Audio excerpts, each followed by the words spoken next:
2 Samuel chapter 17, Hushai's counsel. Then Athropel said to Absalom, "Please let me choose 12,000 men, and I will set out and pursue David tonight. I will strike while he is weary and exhausted and terrify him, and all the people with him will flee in terror. Then I will attack the king alone, and I will bring all the people who follow David back to you. The return of everyone depends on the death of the man you are seeking. Then all the people will be at peace and accept you as king." So the plan pleased Absalom and all the elders of Israel. Nevertheless, Absalom said, "Now call Hushai the Archite also, and let us hear what he has to say." So when Hushai came to Absalom, Absalom said to him, "Athropel has advised this plan of action. Should we do what he says? If not, you speak and explain why not." So Hushai said to Absalom, "Athropel has not given good advice this time." And Hushai said, "You know your father and his men, that they are brave men, and they are enraged and fierce, like a bear deprived of her cubs in the field. Your father is a shrewd man of war and will not spend the night with the people, knowing that you seek his life.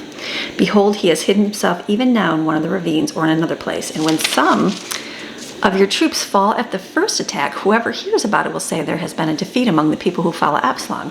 And even the one who is brave, whose heart is like the heart of a lion, will completely lose heart and melt away. For all Israel knows that your father is a mighty man and that those who are with him are brave men. But I advise that all the men of Israel be summoned to you, from Dan in the north to Beersheba in the south, like the sand that is by the sea in abundance, and that you personally go into battle. So shall we come upon David in one of the places where he can be found. And we will fall on him as the dew falls, unseen and unheard on the ground. And of him and of all the men who are with him, not even one will be left. If he retreats into a city, then all Israel shall bring ropes to that city, and he will drag it into the ravine until not even a pebble of it is found there." Then Absalom and all the men of Israel said, "The advice of Hushai the Archite is better than that of Athropel, for the Lord has ordained to thwart the good advice of Athropel, so that the Lord could bring disaster upon Absalom." Hushai's warning saves David. Then Hushai said to Zadok and Abiathar the priests, "This is the advice that Athropel gave to Absalom and the elders of Israel, and this is the advice that I have given. Now then, send word quickly and tell David, do not spend the night at the fords on the west side of the Jordan in the wilderness, but by all means cross over to the east side of the river, or else the king and all the people with him will be destroyed if Athropel is allowed by Absalom to lead an attack." Now Jonathan and Amaziah, the priest's sons, were staying at Enrogel, and a maidservant appearing to go for water would go and tell them what was happening. And they would go secretly and inform King David, for they could not allow themselves to be seen coming into the city of Jerusalem.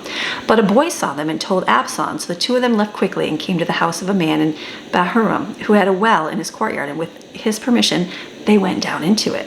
And the women of the house took a covering and spread it over the mouth of the well and scattered grain on it, so nothing was discovered.